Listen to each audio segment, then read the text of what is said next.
आप सभी सज्जनों को नमस्कार हो। अब मैं आपको मस्तिष्क रेखा के बारे में बता रहा हूँ। लाइन ऑफ द हेड, ये हमारी जो 3 रेखाएं होती हैं, हॉट रेखा, मत्स्य रेखा, जीवन रेखा। अब मैं आपको जो बीच में रेखा होती है, जो रेखा बीच में होती है, एक रेखा ये, एक रेखा ये, एक रेखा ये, जो रेखा बीच में होती है वो कहाँ से निकल रही है, क्या फल बताती है, उसके बारे में मैं आपको बता रहा हूँ। मस्तिष्क अथवा केंद्रीय स्नायु संस्थान सारे शरीर का मेन स्विच है। मतलब हमारे दिमाग का ये जो शीर्ष रेखा है, ये मेन स्विच है। दिमाग जो हमारा सर होता है, दिमाग वो इस रेखा से बताता है कि तुम्हारा दिमाग काम कैसे करेगा। उस कपाल को खोले बिना हम मस्तिष्क के स्तर और उसकी सामर्थ्य के विषय में मस्तिष्क रेखा द्वारा जान सकते हैं। मस्तिष्क रेखा को सामान्य स्थिति मैं आपको बता रहा हूँ। हमारे सर में 2 दिमाग होते हैं, राइट और लेफ्ट। तो ये मस्तिष्क रेखा वहीं से हमारा कांटेक्ट करता है। तो अब मैं आपको बता रहा हूँ सबसे पहली स्थिति कि यदि मत्स्य रेखा अच्छी हो, ये आ रही है, ये मत्स्य रेखा अच्छी साफ सुथरी हो, तो अन्य रेखाओं के दोष का परिष्कार हो जाता है। यदि मत्स्य रेखा दूषित हो तो अन्य रेखाओं के दोष बढ़ने की संभावना होती है। ये रेखा सीधी आ रही है, ऐसे कोई दोष नहीं है। अगर ये दिशा में ये रेखा में कटी फिटी सी या थोड़ी क्लियर नहीं है तो उससे दिमाग की उसमें कमी होती है और अन्य रेखाओं को भी दोष बढ़ने की संभावना होती है। अगर ये रेखा में फूंदने हो, अलग अलग करके साफ न हो, तो और भी रेखाओं पर इसका असर पड़ता है। मत्स्य रेखा के इस महत्व को समझते हुए अनुभवी पामिष्ट 3 मुख्य रेखाओं में से मत्स्य रेखा का विशेष स्थान देते हैं। अब पामिष्ट धन के लिए शनि रेखा, सफलता के लिए सूर्य रेखा को देखते हैं, किंतु निश्चित उत्तर पाने के लिए मस्तिष्क रेखा को भी अवश्य देखना चाहिए। अगर दिमाग ही नहीं होगा तो वह क्या काम करेगा। पतली, गहरी, स्पष्ट एवं लंबी मस्तिष्क रेखा अच्छी स्मरण शक्ति और उत्तम मस्तिष्क को सूचना देती है। छोटी मस्तिष्क रेखा मस्तिष्क को किसी कमी की ओर संकेत करती है। अब देखते हैं हम ये रेखा। अब बताइए बी रेखा के बारे में। ऐसी दूसरी रेखा मत्स्य रेखा वाले व्यक्ति को दिमाग पर ज्यादा जोर देकर काम करना पड़ता है। जैसे ये रेखा छोटी है, मान लो ये वाली, ये रेखा तो पूरी यहाँ से यहाँ तक आ गई, और ये रेखा यहाँ से यहाँ तक आ रही है, सिर्फ यहाँ तक। ऐसे रेखा वाले जो होते हैं, इन दिमाग पर ज्यादा जोर देकर काम नहीं करना चाहिए। मत्स्य रेखा का आरंभिक स्थल है। मैं ऐसे लोगों में दिमाग की मात्रा कम होती है। अब मैं आपको बता रहा हूं एच के बारे में। जो रेखा ए बता दी, बी बता दी, अब बता रहा हूं एच के बारे में। जीवन रेखा और मत्स्य रेखा, ये हमारी है जीवन रेखा, ये आ रही है हमारी जीवन रेखा, और ये है मत्स्य रेखा। इस रेखा के दोनों में दूरी है, इन दोनों रेखाओं में आपस में दूरी है, और दोनों के मध्य छोटी छोटी रेखाएं हैं। तो ऐसा व्यक्ति बेपरवाह होता है, साथ दुविधा सा ग्रसित होता है। जैसे हमारी शीर्ष रेखा और मध्य रेखा,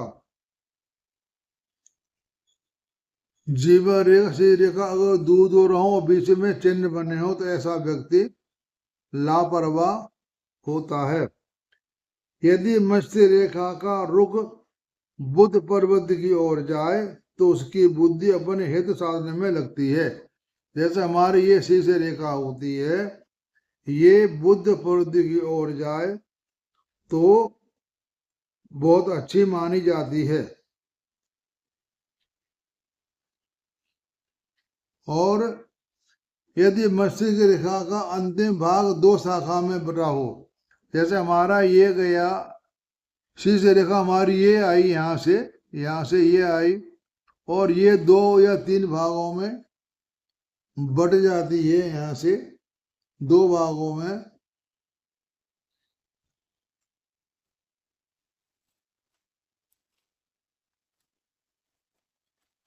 हमारी ये रेखा आई यहाँ से और ये रेखा अगर 2 भागों में बट गई, जैसे ये आई यहाँ से और 2 भागों में ऐसे बट गई, तो ऐसी जो रेखा होती है तो ऐसे अंतिम भाग 2 शाखा युक्त हो तो एक भाग सीधी हथेली के दूसरे किनारे पर और दूसरा बुध की ओर जाए। एक तो हमारी ये बुध की ओर जाए और एक जाए हथेली की ओर। ये बुध की ओर जा रही है, ये बुध हमारा है, ये बुध की तरफ जा रही है और एक जा रही है हथेली की तरफ।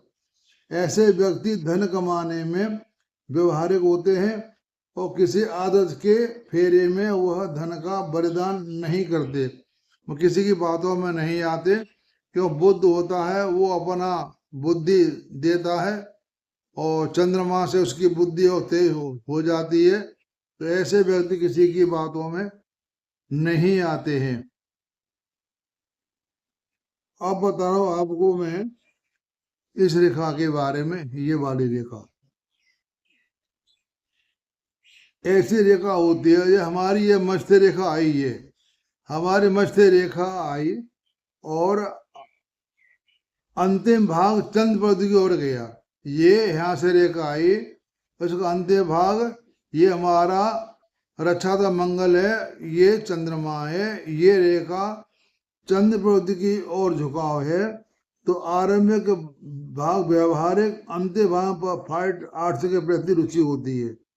तो ये रेखा भी अच्छा बता दी। यदि उंगलियों गठीली हों, ये हमारी होती उंगली, अगर उंगलियां गठीली हों तो दर्शन अर्थात फिलोसफी में रुचि होता, वो एक विद्वान होता, उंगलियों में गांठें हों तो वह व्यक्ति धनवान होता है। और यदि ये रेखा हमारी चंद्र पर्वत यहाँ आए झुक करके तो ऐसी रेखा कलाई तक पहुंच जाए तो अनिष्ट की आशंका। अगर ये शीर्ष रेखा आकर के कलाई के अंत तक पहुंच जाए तो ऐसी रेखा अनिष्ट पागल बन के आत्महत्या में से कोई हो सकता है। ये रेखा ऐसी यहाँ पर आए तो ये रेखा ठीक नहीं होती है। इस रेखा में ऐसा जैसे ये शीर्ष रेखा आ रही है और इसमें क्लियर नहीं है, साफ नहीं है, तो रेखा रुख किसी की ओर से यदि उसके अंत में फुंदना हो, ऐसे फुंदना ऐसे निकला हो तो मस्तिष्क की शक्ति में निरंतर हानि होती है, तो उनके मस्तिष्क में कमी होती है। ऐसी रेखा वाले आए तो उसके मस्तिष्क में कमी होती है। उसके बाद बताता हूं मैं आपको, ये जो चंद्र रेखा आ रही है यहाँ पर ये रेखा यहाँ से आ रही है, ये रेखा यहाँ से आ रही है और ये फासला अधिक हो तो विचारों में लचक होती है। क्योंकि जब ये रेखा यहाँ से आ रही है तो यहाँ से हमारी दूरी बढ़ गई इसमें, तो ऐसे रेखा हो तो विचारों में लचक होती है। लहरदार मत्स्य रेखा मूडी स्वभाव की बताती है। अगर यहाँ से रेखा लहरदार आती है तो ऊपर तो ऐसी आशा संकेत देती हैं। ऊर्ध्वमुखी शाखाएं अधिक संख्या में हो तो मानसिक शक्ति का अपव्यय होता है। छोटी मत्स्य रेखा के अंत में स्टार हो तो मनोरोग में मृगी का रोग होता है। जैसे हमारे यहाँ से कोई रेखा आ रही है और यहाँ पर इसमें ऐसे करके कई ऐसे चिन्ह बन रहे हैं, तो इसको मृगी का रोग होता है। और ये हमारी जो रेखा आ रही है, यदि कट्टर स्वभाव का होता है तो नीचे नए विचारों को स्वीकार नहीं करता। अगर ये रेखा हमारी जीवन रेखा ऐसे आ रही है, इस तरह से ये डबल ना हो, ऐसे ही आ रही है, तो ऐसा व्यक्ति कट्टर स्वभाव का होता है, अर्थात नए विचारों को स्वीकार नहीं करता। तो ये मैंने आपको बता दिया मत्स्य रेखा के बारे में। ये रेखाएं कहाँ कैसे कैसे जाती हैं। तो आप मेरे जो इस चैनल को देख रहे हैं, बड़े प्रेम से सुन रहे हैं, आपकी मेरी वीडियो अच्छी लगे तो लाइक करें और सब्सक्राइब भी करें, तो मेरा उत्साह और बढ़ता रहेगा।